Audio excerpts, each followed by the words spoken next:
What's up, A to Z Sports here on a Wednesday morning, talking NFL Combine from Indianapolis. Is Sam Phelan, our Titans reporter, is up there. We're talking about what happened on Tuesday when head coach Brian Callahan and new GM Mike Borgonzi talked at the podium and then talked to you guys, Sam, on the side and all the other Titans media about a lot of different topics that are going on with the NFL draft and the Titans and the scouting combine. And we'll dive into this topic that was maybe one of your bigger takeaways from Tuesday's availability about Shedeur Sanders and how he might be a big winner of Tuesday's media session with the Titans and what the Titans said about Shedeur Sanders, and even without him working out in Indianapolis. So we'll talk all through that.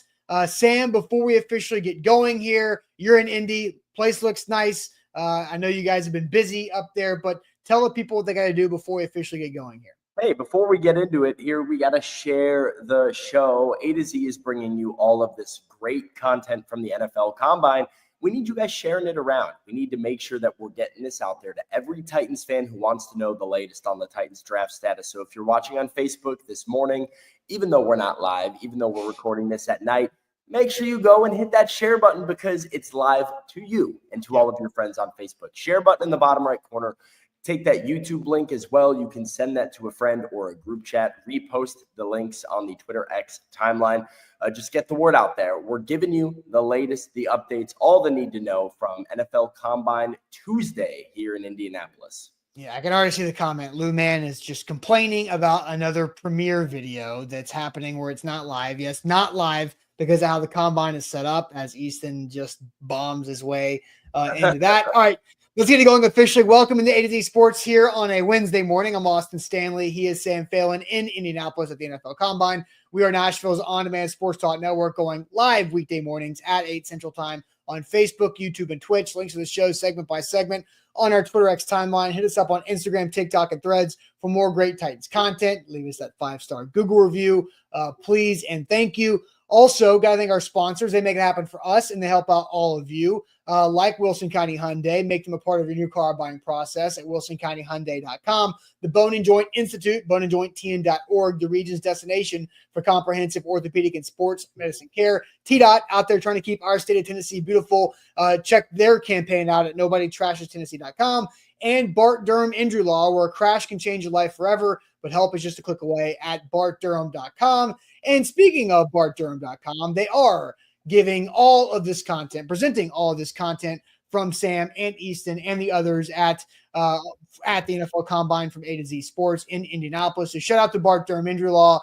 They can help you out, and they have been helping Nashvillians and Tennesseans out since 1975. Any car accident, any big truck wreck that you get into, Bart Durham Injury Law will fight for justice for you to get you what you deserve. Shout out Blair Durham, the main man who does a lot of great things behind the scenes in Nashville for running the show there.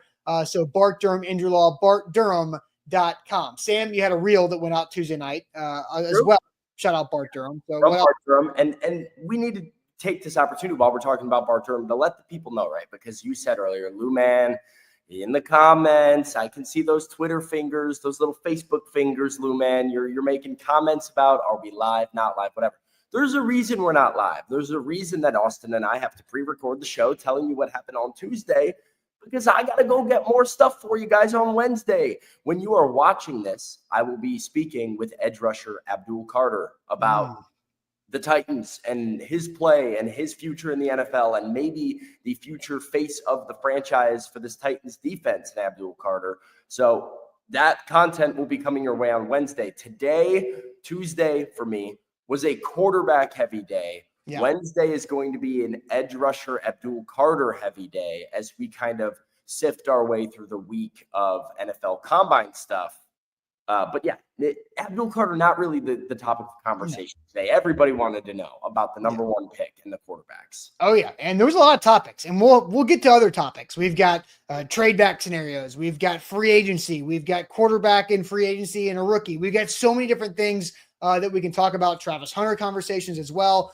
But Sam, what was your biggest takeaway from the combined about 27 plus minutes at the podium for Brian Callahan and Mike Borgonzi? And then the Titans media had opportunities to scrum with those guys off to the side and get more nuance and detail outside of the main podium. So kind of take us through what your biggest takeaway was from Tuesday's session with Callahan and Borgonzi. Well, look, it's important to know that at these podium press conferences, even in these side media sessions, you are not going to find an NFL head coach or general manager who looks you straight up and tells you exactly what they're going to do, right? Like, there is a lot of hide and seek that kind of goes on with these NFL teams, doing a little ring around of figuring out what everybody wants and how they can get the most value in a trade and, so on and so forth.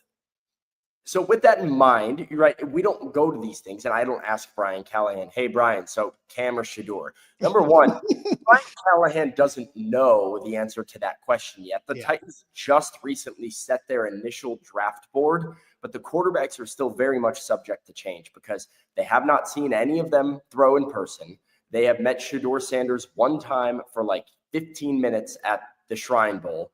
They are going to meet with both of them this week at the Combine, and then they will spend a lot of time on top 30 visits and pro days as well, really doing their due diligence on these quarterbacks. A lot of subject to change.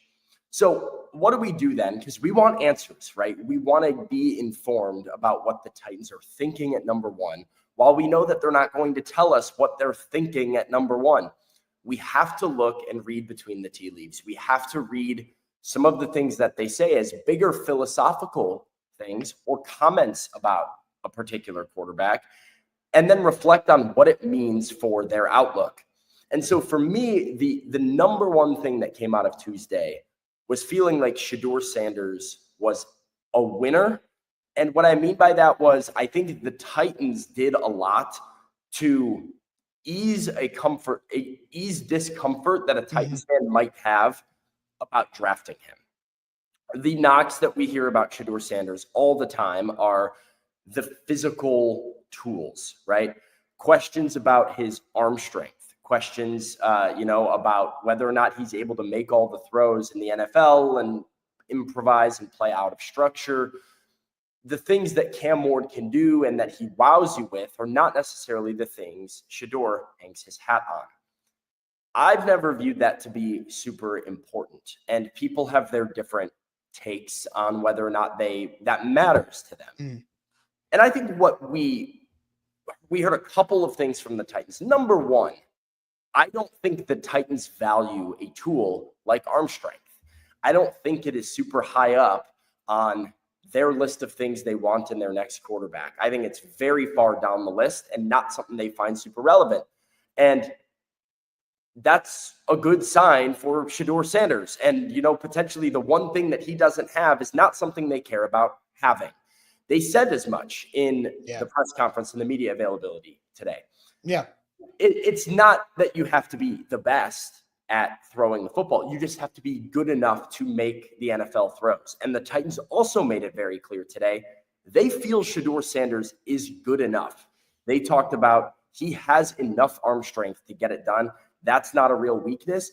And then they went into some detail later on in the side session about, well, what are the things that truly make a quarterback have some upside, right? We hear upside and we think of physical tools, that improvisation, that magic that we hear people talk about. Well, according to the Titans, it was not that at all. Upside to them is attached to processing. And if you as a quarterback are able to process, your upside is through the roof, because that means that you can not just play in structure, but you can elevate the structure around you because your processing and ability to throw with anticipation and fit the ball into tight windows is on the next level. So we have some video. We can hear from Brian Callahan on his just overall assessment of arm strength as a quarterback trait. And then Mike Borgonzi talks a little bit about it and makes the declaration everybody was waiting for, which is, oh, by the way, Shedeur Sanders is good enough. There's a requisite arm strength, right? You have to be able to make a certain amount of throws down the field, outside the numbers, tight windows, those things. But then the other part of it is that the ability to anticipate and to make the decision that puts the ball in the right window. Those things all matter. So again, you don't have to have the strongest arm in the entire draft, but there's a threshold. There's a or minimum requisite, I think is the best way to put it. But the rest of that stuff matters, I think, just as much. Your ability to anticipate, to throw on time, and to throw accurately, and you mix that with the arm strength portion. So there's a lot of different ways it looks. There's a lot of different ways quarterbacks can play. So I hesitate to fit one bucket is more important than the other, but the whole picture has to fit. So there is Brian Callahan talking about, hey, it's obviously a full encompassing full picture thing, but these other qualities like accuracy and anticipation are just as important as arm strength, as long as you're above that requisite line. And then here is Mike Borgonzi about the same topic. The anticipation, weighing that against baseline fundamental arm strength. Yeah, I mean, there's certainly been quarterbacks over the years, and to answer your question about Shedeur, I think he has plenty of arm strength.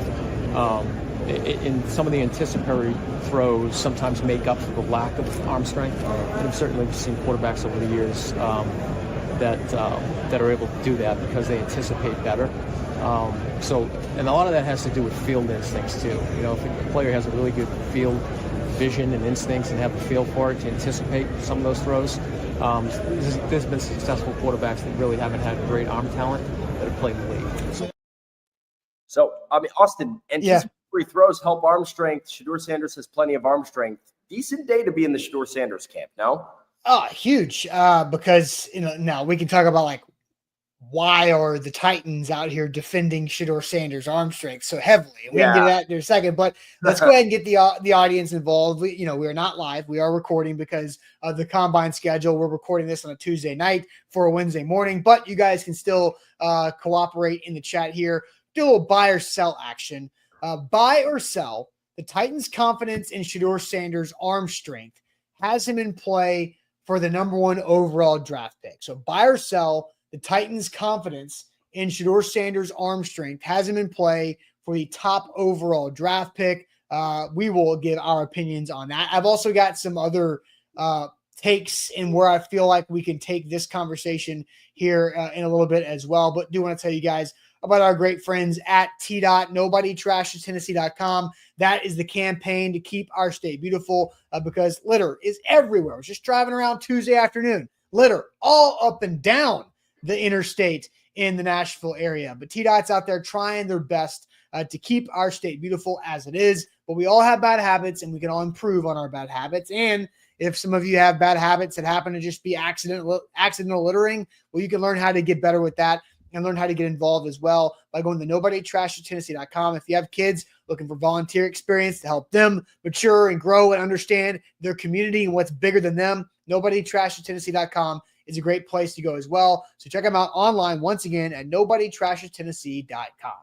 The Bone and Joint Institute. You don't want to fumble on your recovery. They're the region's destination for comprehensive orthopedic and sports medicine care. Whenever you get hurt in life, you have to know who to trust. And the Bone and Joint Institute, located in Franklin with over a dozen specialists, they can help you through any type of injury. A state-of-the-art rehab facility to help your recovery with everything under one roof. Maximum convenience, clinic, testing, imaging, surgery, rehab. It's all there right off the highway in Franklin. Schedule your appointment with them by going to boneandjointtn.org.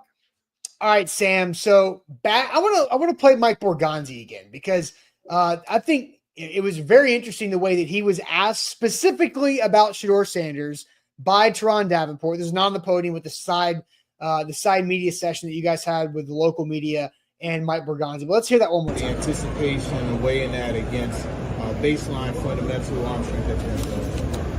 Yeah, I mean, there's certainly been quarterbacks over the years, and to answer your question about Shedeur, I think he has plenty of arm strength. In some of the anticipatory throws sometimes make up for the lack of arm strength. And I've certainly seen quarterbacks over the years that are able to do that because they anticipate better. And a lot of that has to do with field instincts too. You know, if a player has a really good field vision and instincts and have a feel for it to anticipate some of those throws, there's been successful quarterbacks that really haven't had great arm talent that have played in the league. So my thought on this is I think, honestly, a couple of the best quarterbacks that we have seen play in the NFL in our lifetimes, Peyton Manning and Tom Brady, neither one of them have just straight up shotguns attached to their right shoulders. No, they don't. You know who did? Your boy Jay Cutler. You know who does? The Titans' current only quarterback under contract, Will Levis. And that doesn't do much for them, as you might think. Sometimes it gets them in trouble.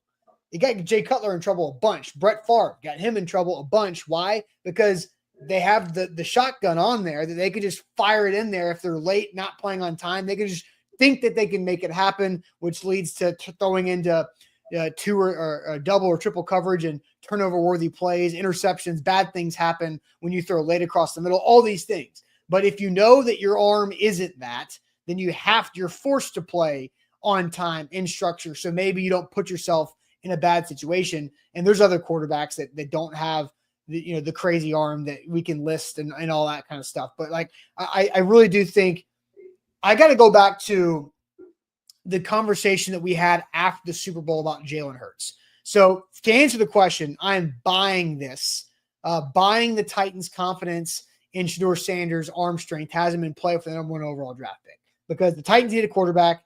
And if they think he fits them better than Cam Ward, then they should be willing to take him with the first overall pick.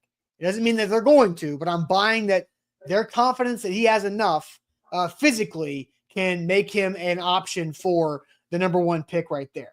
But going back to Jalen Hurts, I honestly feel like traits are overblown. And what I said about Jalen Hurts is you have to have the passing grade of your traits, your arm strength, your arm talent, your throwing ability. You have to have a passing level, but you got to have an elite level between the ears. And I think Jalen Hurts has that as a leader goes and timing goes and rising to the biggest moments. I think Shedeur Sanders has that from how he knows how to play the quarterback position, like he's been doing it, like he's 30 years old, but he's not. He's young. He's about to be a rookie. So I say buy. What do you say about the Titans' confidence in Shedeur's arm strength? Yeah, I say buy as well, because I think, it really is a simple process to me.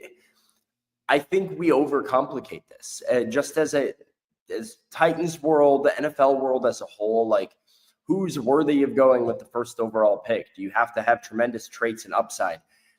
What could the Titans potentially try to do at quarterback? Could they trade down to get more draft picks? All of those things are on the table. Yeah. You could make the argument that they're gassing up Shedeur Sanders as a guy with enough arm strength and that they like a lot, just so that somebody will come trade for him. I think there's a case to be made for that. But I think we overcomplicate it sometimes. I think this is a quarterback needy team that we saw months ago. This quarterback particularly fit a lot of the things that they like to do with their system, that they're now complementing, that we have every reason to believe that they like a lot as an individual. I think if the Titans decide that they want a quarterback in this year's draft, I do believe that they will settle for Shedeur Sanders over Cam Ward. And so I do think that makes him absolutely in play for the number 1 overall pick, and I buy that. Mm-hmm. Now, let's talk very briefly about this idea that they could potentially be lying about what gassing him up. That's where I was going to go next too, right? Right. I'm sure people are going to be talking about that, or you always have to question it. Here is my response to it. It does not make sense. I think if you're looking at it from a trade leverage point of view, mm-hmm. Does it not make more sense for there to be one good quarterback?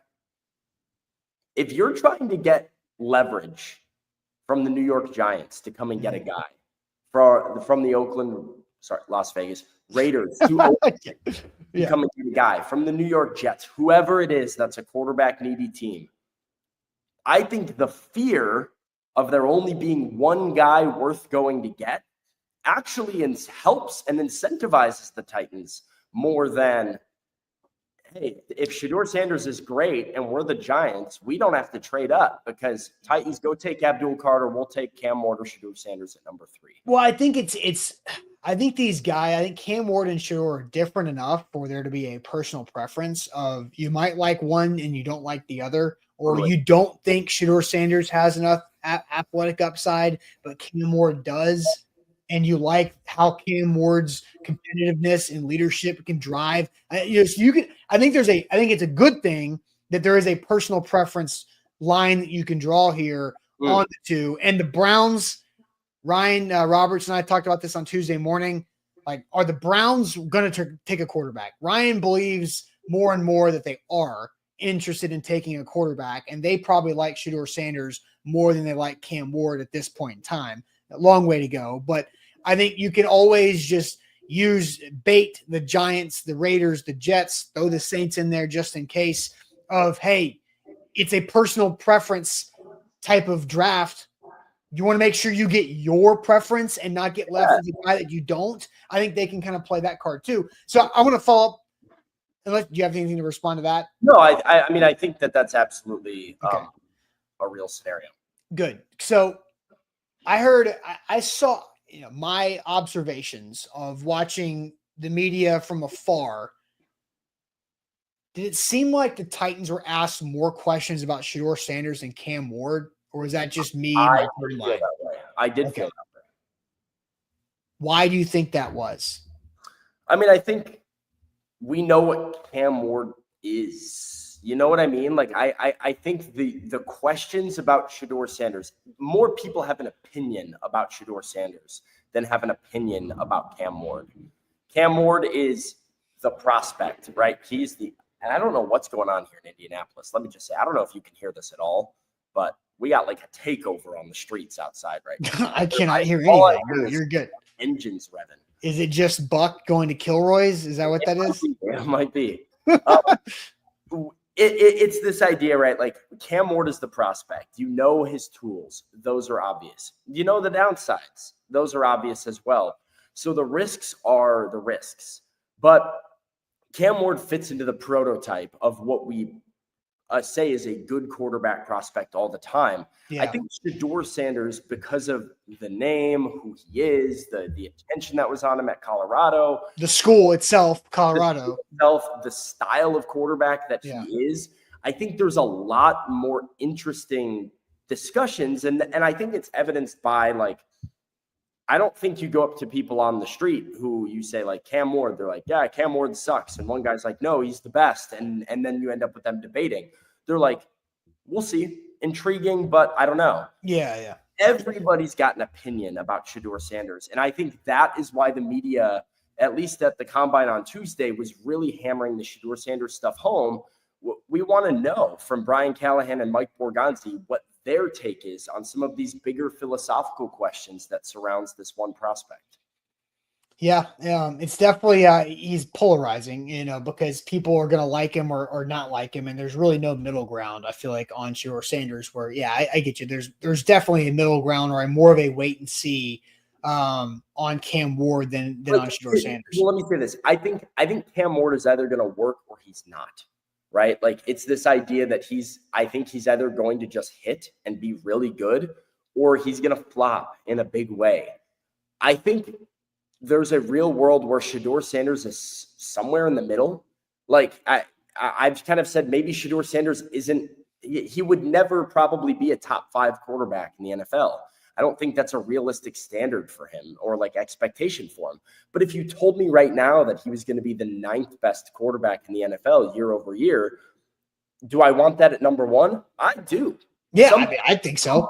People would say absolutely not. They want to swing for the fence every single time. And so that is sort of where that philosophical idea of if Shedeur Sanders is just a really good, solid starter at quarterback, is that worth the number 1 overall pick? Or do you need to go and try to get a superstar? Yeah. And, who's the most average starter right now? The guy who I compare Shedeur Sanders to a lot that I actually think is a great comp in potential career and potential, as well as a guy like Jared Goff, who plays really well and can excel in the right structure. And he, had some great years with the Rams and then had some down years with the Rams where you didn't know, if he was capable of elevating a roster. And it took him a little bit to get comfortable in Detroit. Goes to Detroit, the structure around him is better. They find the right offense for him. It goes to the moon, right? Is Jared Goff a top 5 quarterback? No. Skills wise, absolutely not. He's probably, but was he worth that number 1 overall pick? Because Jared Goff was a guy. He was, he was a different personality than Shedeur Sanders. Jared Goff was a laid back kind of a surfer bro If you type told me the guy. things were like Jared Goff's career was on the board at number 1, I'd run to the podium to take him. Yeah, but it took trading him away for him to really blossom.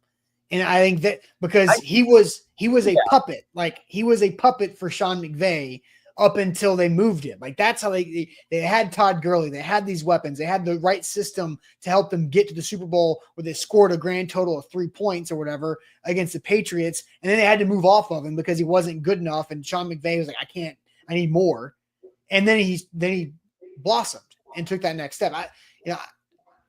That's a tough one. Because I feel like Shedeur Sanders is like the most likely outcome for Shedeur Sanders is you're going to be in like year 7 and you're sitting here going like, you're not bad, but you're not like, it's kind of like the almost like a Ryan Tannehill situation. Well, I think that's fair. I think in that's a way fair. of like Ryan Tannehill will win you enough regular season games to get you to the playoffs, but are you going to do anything in the playoffs? Or are you just going to be in the playoffs or fighting for the playoffs? Kind of like that. I think that's fair. I think that's why I kind of talk about Shedeur the way that I do is this idea that like Cam Ward, you're like, all right, it's either going to work or it's not going to work. I think, there's a little bit of variance where maybe Shedeur doesn't work out, or maybe Shedeur is a lot better than I even think he could be.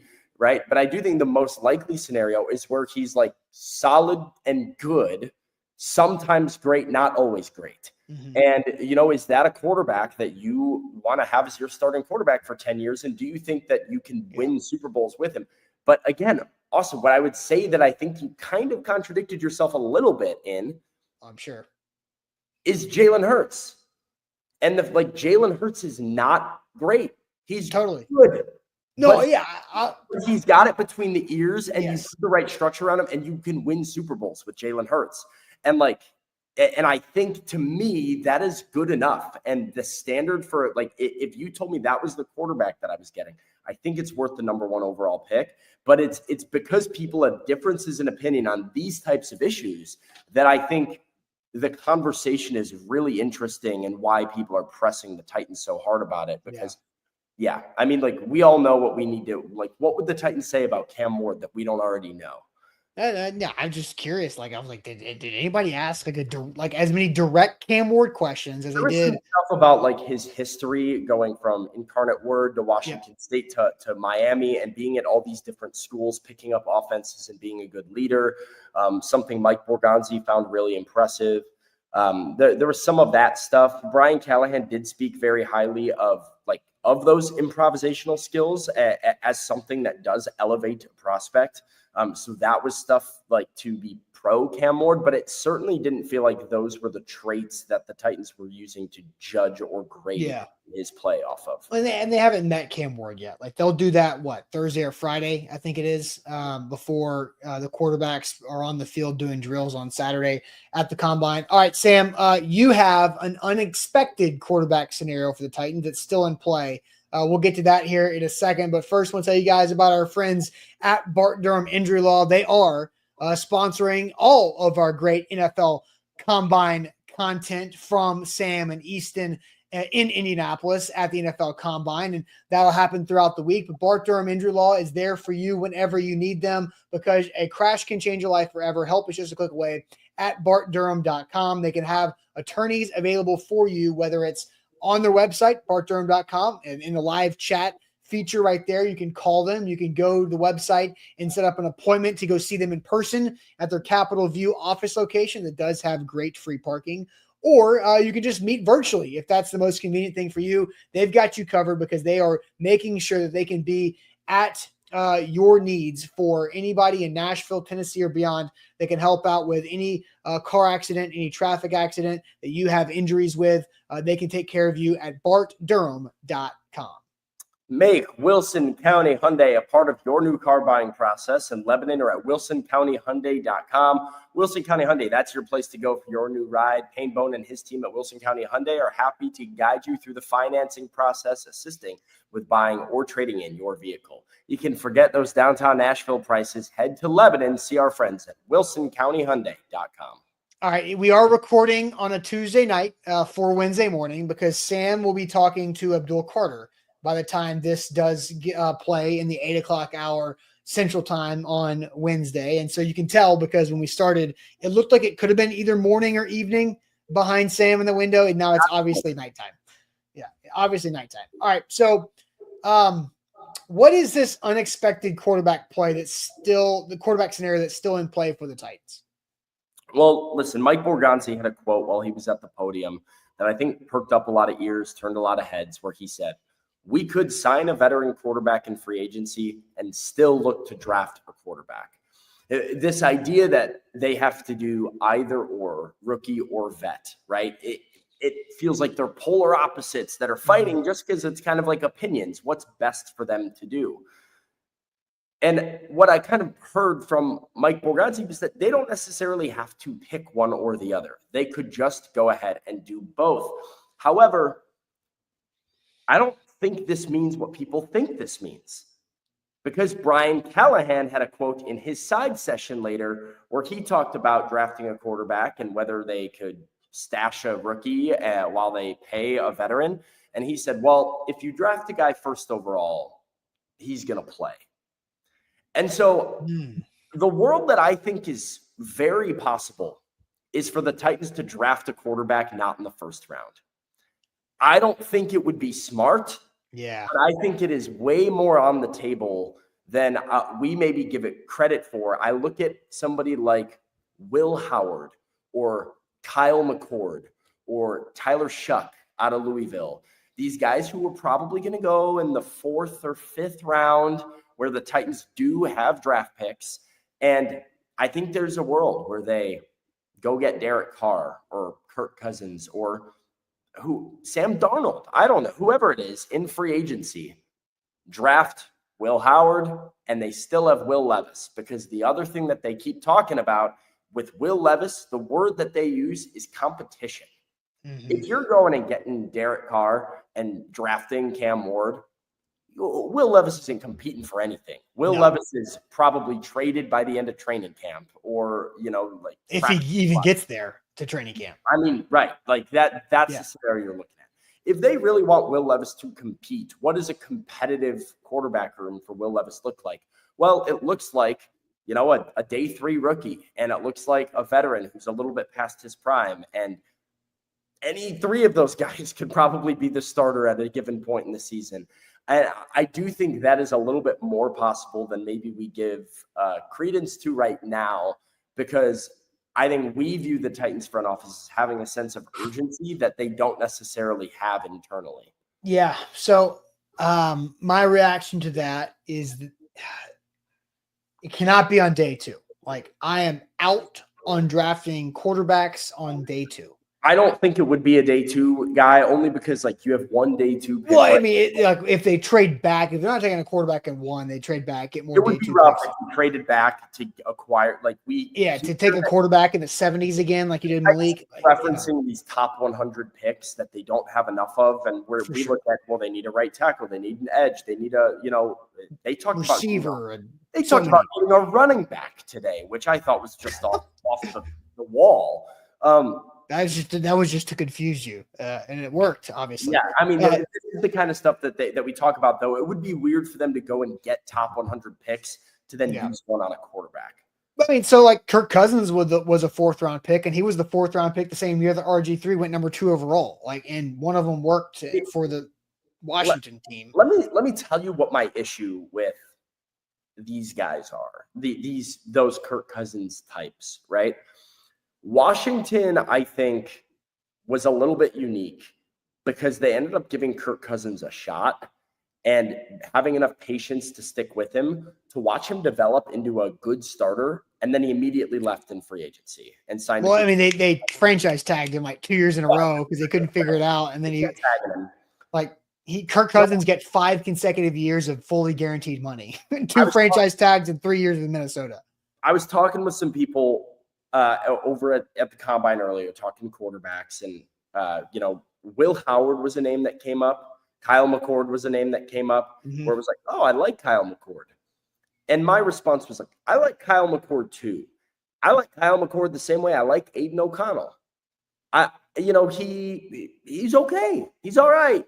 I think he can be all right in the league as a spot starter once or twice and a solid backup for his entire career. But I don't think, even if it's round 4, round 5 quarterback, right, and you develop him for a year and you put him in the offense a little bit and they show some signs, it doesn't give us any answers as to what the future looks like at quarterback. It's not a slam dunk. You don't come away from your round 4 quarterback starting 4 or 5 games for you and be like, that's it. We know. Because now you know what you're doing. Now you know what you're doing is and I don't dislike Kyle McCord or Will Howard either, but what you're doing is you're spending a day 3 draft pick in the 4th or the 5th round, if they're still there. And now you're going to be sitting here in training camp and you're like, damn it, are we going to keep 3 quarterbacks on the 53? Are you going to cut Will Levis or cut your rookie draft pick? So they're not getting through waivers. Like, it's just not going to happen. And so now you're doing the same song and dance you did with Malik Willis this past year, and you trade him away for a 7th rounder, but you wasted a quality draft pick, because the Titans can still get a quality draft pick to help their god-awful special teams in the 4th or the 5th round that's going to do more than what this quarterback could potentially do, because they're going to play behind Derek Carr. And then you're trading Will Levis. It's just a mess. It's not even about like so much to me like the draft pick that would be wasted. Like I think it sets you up for a failure as an organization long term. And I used Aiden O'Connell for a reason. There are people around the NFL that really like Aiden O'Connell as like a quarterback. I can see it sometimes when I watch his tape. Like he can play a little, but not consistent enough. No. If you look at Aiden O'Connell's numbers, they're not bad. Like he's all right. But where are the Raiders? They drafted him on day 3 of, and they played him a little bit, and he got a little cup of coffee in the NFL as a rookie, and they liked it enough, but not all the way enough, because they still went out and signed Gardner Minshew, and then you had 2 starters, and then like last year happened, and Aiden O'Connell had some ups and downs, and now they're left again and in the top 10. And you don't know, are they going to go sign a quarterback? Are they going to draft a guy? Are they going to just start Aiden O'Connell? You don't know. And you're putting yourself in a position to have more questions in the very near future. So I think it would be dumb for the Titans to do this. I don't think this is the right direction for them to go. Yes. But I do think it's something that they're open to right now. I don't disagree with your thought that it could be a possibility, but if the Titans draft a quarterback anywhere besides the 1st round, it is a waste of time and resources, in my opinion. Like, it's just not worth it. Like, don't do it. Use that resource, use that draft capital that Borgonzi's talking about, the best currency that they have, and go get somebody who's going to help you on the field right now, instead of drafting in the 4th or 5th round a guy that might play a couple games if he makes the roster. Aiden O'Connell, like I'll just say, 17 career starts. So like we're right at a season. Full season, right? Yeah. 7-10 as a starter, 3,800 yards, 20 touchdowns, 11 picks. Not bad. Not bad, but where's he got the Raiders right now? Not bad. And, for a guy that was drafted in the 4th round at 135 overall, good career for Aiden O'Connell so far. He's done well for himself. But the Raiders. It's just, what's the point? Like, what's the point to that? Because the Raiders the Raiders aren't going to have him roll out and start 17 more games the next 2 years. Right.